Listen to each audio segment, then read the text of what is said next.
పుట్టిన భూమిని తన స్వార్థమై మనిషి దోచుకుంటే కడుపు తీపికర్థం అన్నిటి శోకమా? తల్లి కొడుకు బంధం తల కొరివి కోసమా?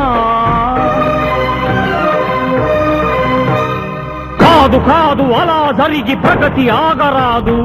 ఉక్కుపాల రుణమెప్పుడు బుక్కిపాలు కాదు. చేయి కలిపి వస్తున్నా చైతన్యం కోసం, బాధ తిరిగి వస్తున్నా భావితరం కోసం.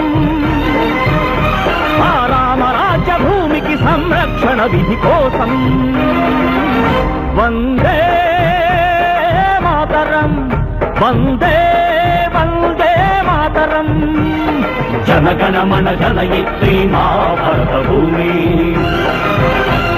ప్రణవాక్షర గాయత్రీ మా పుణ్యభూమి.